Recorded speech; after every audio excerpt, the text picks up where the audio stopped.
Hello, beautiful soul success sisters, and welcome to day 4 of the meditation and manifestation challenge, where we are shedding the shit and turning on our emotional thermometer so that we can tap into our divine greatness and finally manifest everything that we desire in business, in life, under the 5 pillars of soul success. So far, we I have to give you a little caution that we are in quarantine now.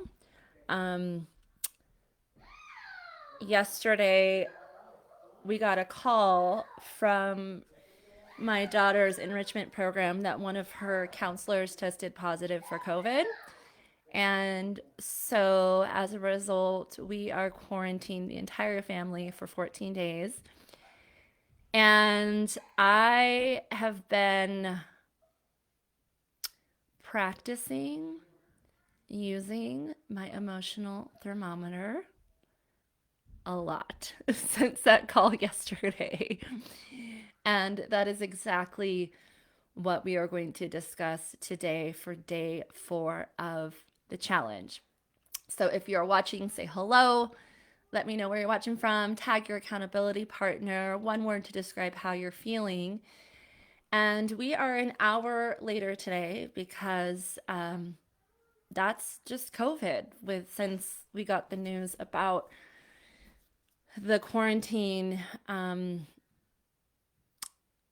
we had to switch this meeting back. And I think, if anything, recent times has really taught us how to become adaptable, how to become resilient, how to pivot and do it with grace, hopefully. So that is a huge wish that I have for you guys, is that you use these tools that I'm teaching you and that you can implement them into your life when things don't go according to plan. Um, Yesterday was tough because my daughter probably cried about 10 times because she has to miss Halloween, and we had all of these COVID um, plans, just, with a pot of friends. And we told her that we couldn't do that anymore. And there was a part of me that felt like, oh my gosh, like we've all been through so much. What's next? Like these poor kids and all that they've been through. And I realized that we can either choose to look from that lens. We can either feel like victims of everything that's happening and play into that role, or we can decide to look at all of the silver linings. We can decide that this is really such a great time to learn how to become resilient, to learn how to become adaptable, to learn how to pivot, to learn how to really develop that grit. And so, um, if anything, that is my wish for you guys. Okay, so day 1 was step 1, which was identify. Day 2 was clearing. We learned what it took to clear, any self sabotage, limiting beliefs, any negativity that we might be feeling around our desires. Yesterday, yesterday was declare. Declare. We developed a mantra based on our list of empowering statements. And today is all about awareness, baby. Turning on our emotional thermometer so that we can get really good at accessing the joy around everything that we do. All right, so before we do that, I just want to do a quick grounding meditation. And then again, if you're watching the replay, make sure to comment and participate, and to tag that person in your life or your accountability partner who really needs to hear this message. Okay, so go ahead and close your eyes, palms faced up.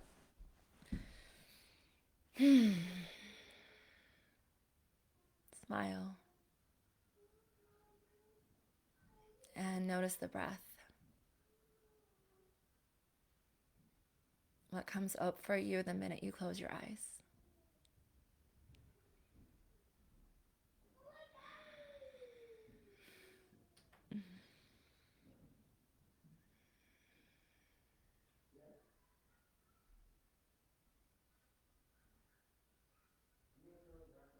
I'd like you to imagine how you're feeling. What do you notice that maybe you didn't notice before on day one?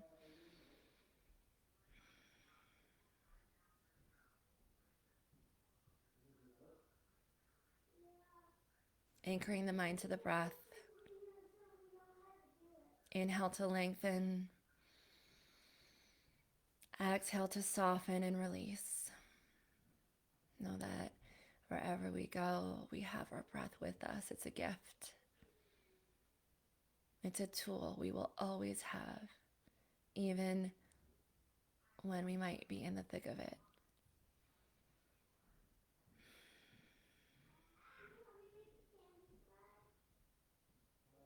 Rooting the feet to the earth, the sit bones to the earth, that connection to Mother Earth.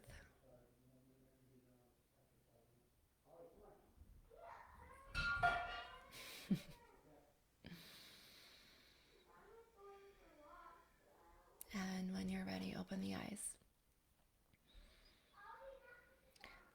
Okay. All right. So today's lesson is all about awareness. Awareness. And this is the work of really tapping into our intuition, knowing how to use discernment when things feel out of alignment, and in contrast, when things feel in alignment. How do we decide what feels good and what doesn't feel good? Okay, so that's what today is all about. And so before we dive into our lesson, I just want to remind you guys, yesterday we talked about the Soul Success virtual retreat, which is March 3rd to the 5th. Here is a link if you'd like to learn more about that. Tickets right now are free. They will go up to $100. So if you're feeling called to join us live and get direct mentoring in Zoom, it's not a Facebook Live. We're actually connecting in real time with incredible women from all over the world. Click on that link, register. The price will go up very soon. So if you're feeling the nudge at all, you can click on that link. The second thing is tomorrow at midnight, I will be ending the opportunity to work with me one-on-one at a very heavily discounted rate as my gift to you for showing up, for participating, and to support you in really diving deep and taking these manifestations on full force so that they're a part of your daily practice. So if you're interested, just comment. I'll go back in later and post a link to that. Okay, so day 4, awareness. What you are going to do is go ahead and bring up your guidebook. And you're going to look at some of the things that you are doing or will do right now to get into action for your desires. For your desires this week, over the next year. What are some action items you will do today to take it on? So remember that, day 1, I talked about my intention is really bridging the laws of attraction, the laws of manifestation with empowered strategy, with action, because I feel like often in the spiritual world, in the manifestation world, we're always talking about how you feel and speaking it into existence, where I think what's missing is the strategy and the action. And so I think it can be a form of spiritual bypassing and or excuses like, oh, if I just feel good, then I'll attract everything that I want. Yes and no. And no, not if you're sitting on your couch all day long and not making the proper connections and not getting into action. So that is really what today is about. So go ahead and start, comment a couple of the things that you're going to take on today to start creating momentum towards your desires. So say, for example, one of your desires is to launch your first event. And and you're like, "Oh my gosh, I don't even know where to start." I think sometimes we get so overwhelmed by the big picture that we forget the best thing for you to do is the next best step. I have a guest behind me. Who is that? Yes, that's my life. That's going live. Thanks, Dana. What are you doing? See, this is life in quarantine. Voila. Nothing goes according to plan, and you might have littles around you that are distracting you, and this is life. Um, so the next best thing. What is the next best thing? You love it, Dana? Yeah. Yeah. This is COVID life, baby. I thought I felt my chair rocking, and do you want to say hello? And I was like, oh, that's funny. My chair is rocking. I thought I was rocking myself in my rocking chair. What is the next best thing? Okay, so honey, please stop. What is the next best thing? So I think sometimes we get so obsessed with big picture that we forget to that the magic is behind the momentum. And so if we're so overwhelmed with, oh my gosh, I want to launch this big event, I want to have, 100 people there, but the number feels so overwhelming. And there are so many things that I have to do that we tend to talk ourselves, excuse me, out of it before we even take the next best step. So, the next best step for you, honey, can you please? Thank you. The next best step could be setting a date. The next best step could be um, just talking to somebody about it, speaking it into existence. The next best step could be you commenting right here in this challenge. My next step is launching my event in March, or my next best step could be enrolling my first vendor. My next best step could be enrolling a speaker. Or my next best step could be setting my intention and my mission behind this event. What's coming up for you?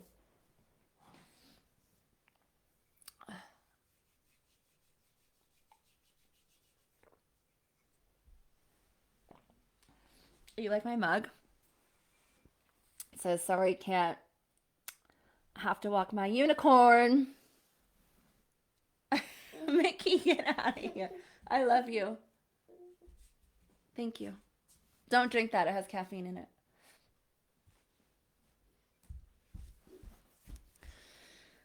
Oh, my little parasite. I love her so much. So, what is your next best step? Okay, so after you do that, you're going to look through your items and say, does this bring me joy? You want to sit here? Okay, you can sit here. You want to say hello? Hi. We're still in PJs right now because we didn't go to school today. Does each item bring you joy? Why or why not? And so you want to ask yourself this question, not to completely shift, but just to reevaluate, are the things that you're doing bringing you joy? And so I know, for example, in the past I've launched I had this big desire to launch a membership program, and this was like in my beginning days of online entrepreneurship. And I bought a course. I joined a group program. I hired all of these people. I put all of the pieces of the puzzle in place, but it came from the energy of stress, anxiety. I didn't really tap into how I was feeling, and that was the energy that I brought into my creation. And it was like it was definitely masculine energy. Like I was working all of the time, and Luke was like he could feel the stress in my body. And I was like, don't worry, this is gonna work. It's gonna work. Like all of this is gonna pay off at some point. And so I was trading my desire, like the potential of my desire being successful for short term like pain and suffering. And it was very self-inflicted. So I think a lot of us, because we are so bought into our vision, will do whatever it takes.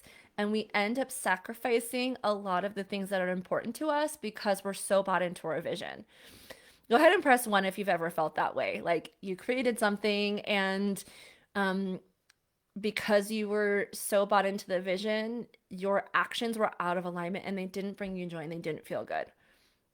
Press one if you've ever felt that way.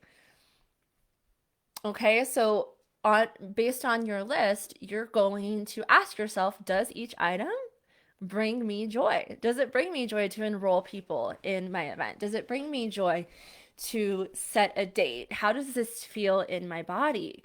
And if it doesn't feel good, what do I need to do what little shifts do I need to make to get to the point where this does feel good? This is a very feminine energy.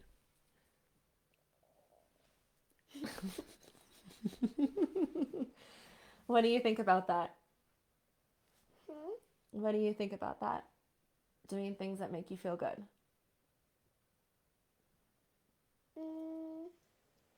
Yeah?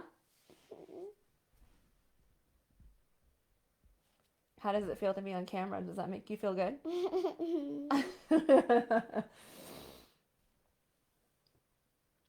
Yeah. Oh man. So does each item bring you joy? The next one is what can you do differently so that each item brings you joy? So maybe it's setting boundaries. Like I actually don't mind that she's in here with me right now because I love her and she's having fun and I know that she's had to sacrifice a lot by not being in school. And so if she was stressing me out, I could create boundaries and be like, go over there. Um, but I think sometimes we forget to set boundaries and they're so important when it comes to co-creation is what are some of the things that I'm doing? Like, am I over scheduling too many clients throughout the day? Am I not time blocking enough time with my family? Am I working until midnight? Am I working with people that I don't really want to work with?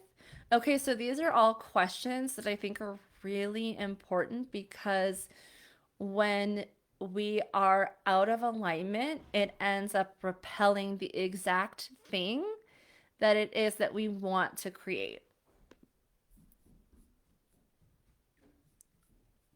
Okay, so the process of turning on your emotional thermometer is as simple as just asking the question of, does this bring me joy?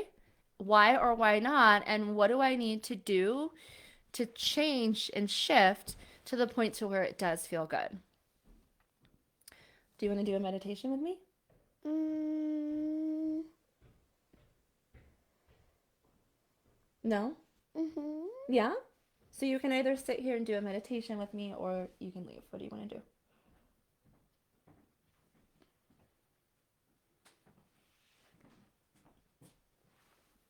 You don't know? Okay. Why don't you sit here with me? Okay.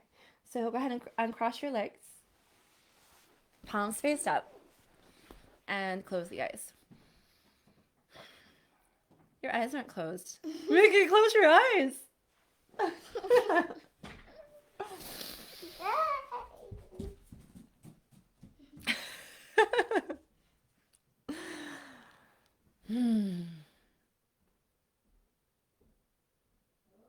To focus to the breath. And then let out a sigh.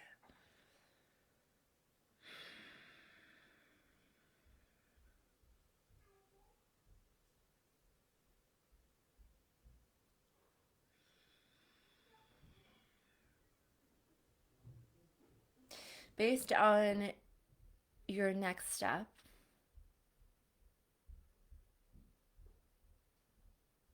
I want you to ask yourself, is what I'm doing at this moment bringing me joy?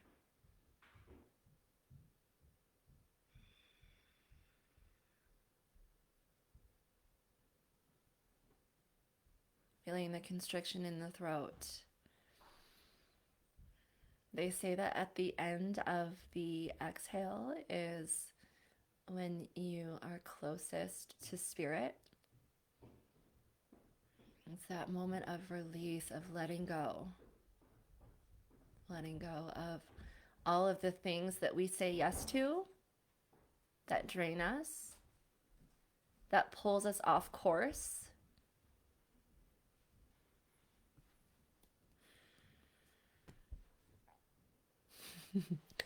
The tapping on the shoulder. Sit down. Close your eyes.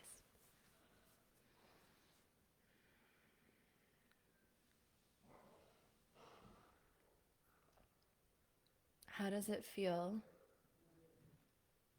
when we do things that we should do? When we're shoulding all over ourselves?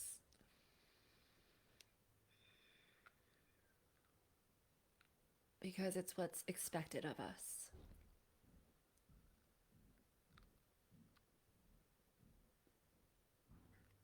As you breathe out, I want you to imagine that energy, that anxiety leaving. That energy that does not serve you. It's just getting in the way.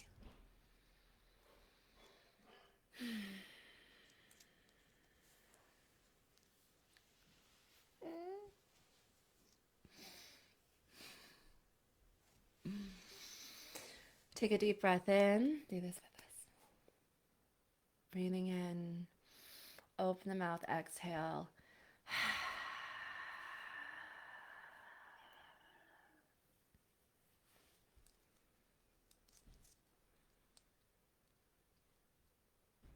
Go ahead and smile. And when you're ready, blink the eyes open.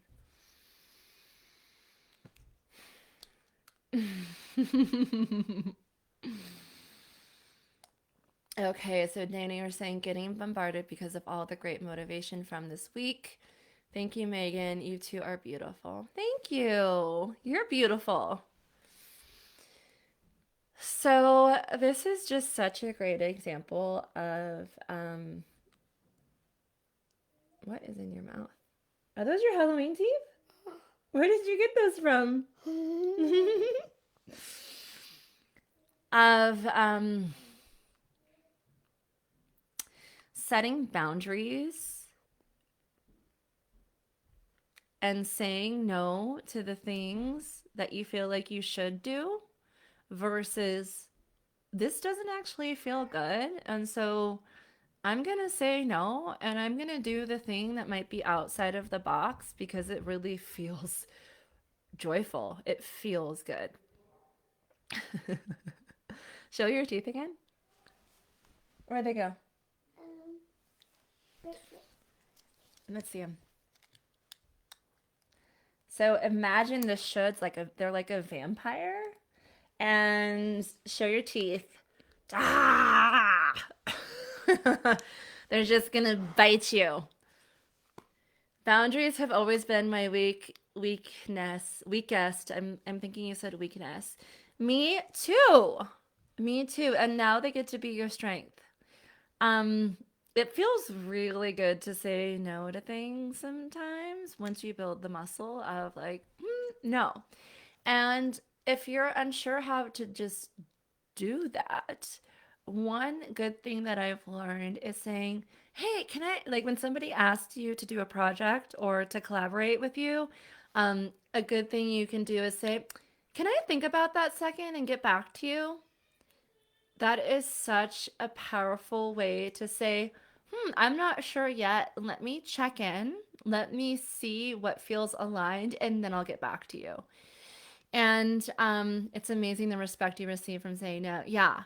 I mean, I am like a serial yes person. Like I've always been like, yes, yes, that sounds like fun. Let's do it. Like, cool, right? And it gets to the point to where you end up compromising um what's important to you because you say yes to everything. So setting boundaries is really important. And again, if you're unsure how to do that, or if saying no is a big step for you, you can just say, hey, can I get back to you? Like, let me sleep on it. I'll get back to you next week. I'll get back to you tomorrow. And really check into how it feels before making a commitment. Because one thing I've learned, especially for me, is um, I if any of you have done human design, I'm a generator, but I'm not the Energizer Bunny generator. I'm the type of generator that I get overly exhausted when I overcommit very easily because clearly I have a lot on my plate. And so one of the biggest things for me is to not make promises to people, to actually check in first with what feels good before making a commitment.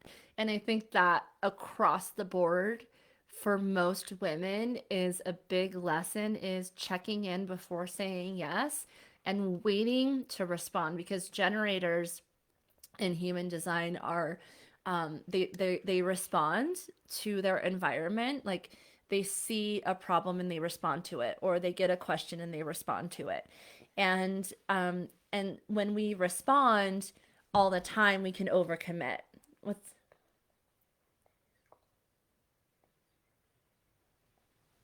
When can we go where?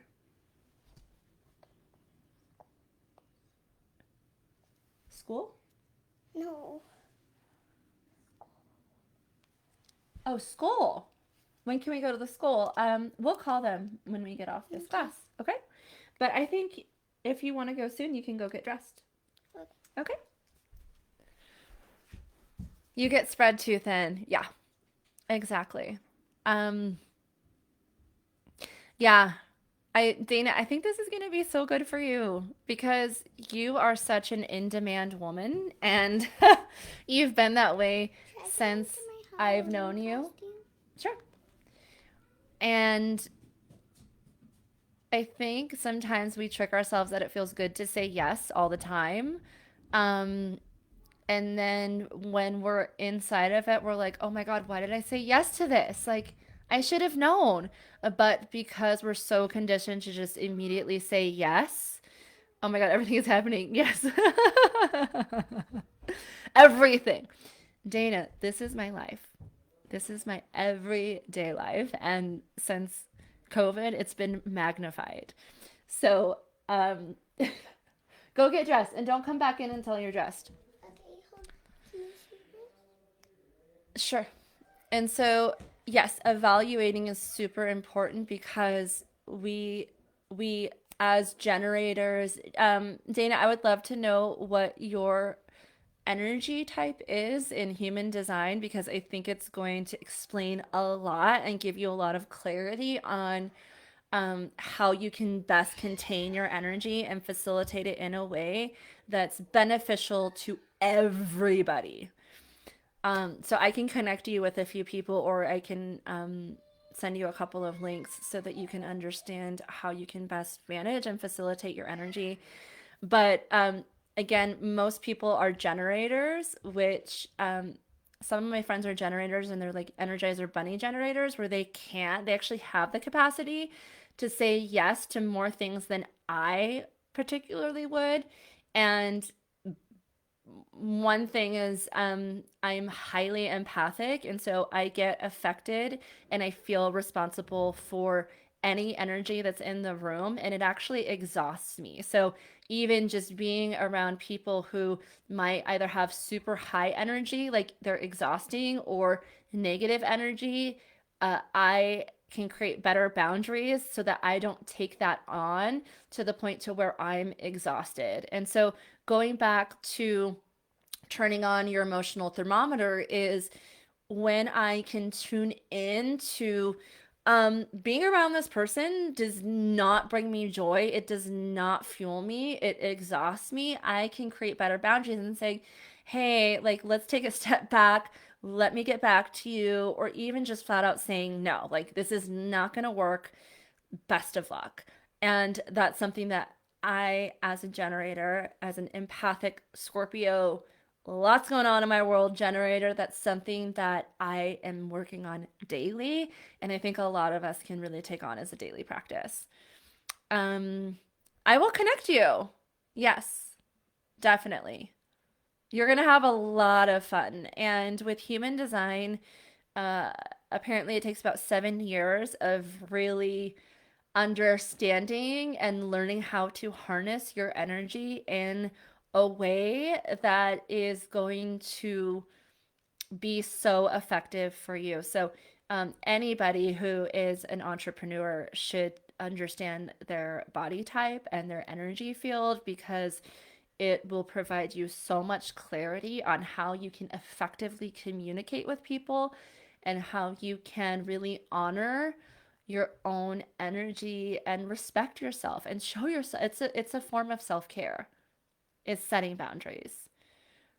Yes, I do hold a ton of energy for people, especially with my clients and my family, which I think sometimes as as a woman and as a mother, I inadvertently put myself in last place. And it's the whole thing about, when you get on an airplane, you want to buckle your seatbelt and you want to get your airbag first before the person next to you. Otherwise, you might die before you can save everybody else. And for some of us, we get to a point where we might die because we forget to breathe, we forget the self-care, and it's the point to where your cup is like overpouring because you have poured so much back into yourself to where you're overflowing, and then you can give back to other people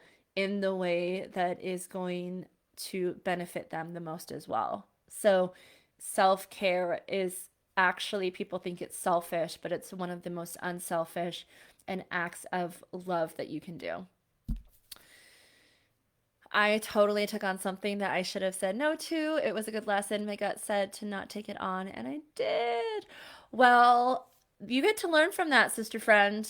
The fact that you are, today is all about awareness. So don't blame yourself, Dana. Just acknowledge that and then take it with you as a learning lesson into the next time because I feel like you get people coming to you all the time asking you for things. And so the next time somebody does that today, you can just say, hmm, let me check in and see if this feels good. Can I get back to you tomorrow? Or can I get back to you next week? And then if it feels good, say yes. If you're starting to feel anxiety, you can say no and do it with authority, with power. Self-care, baby. All right, y'all. Love you. Tomorrow is the final day, and tomorrow we're gonna end with a bang. Tomorrow we're gonna talk about how to become Olympic manifestors. So just like Olympic athletes become the best at our craft, we too must become Olympic manifestors so that co-creating what we want comes with ease and it's just a part of our daily practice. Okay. Have a wonderful day. Thank you. And thank you for showing up. And I will see you all tomorrow. Mwah. Bye bye.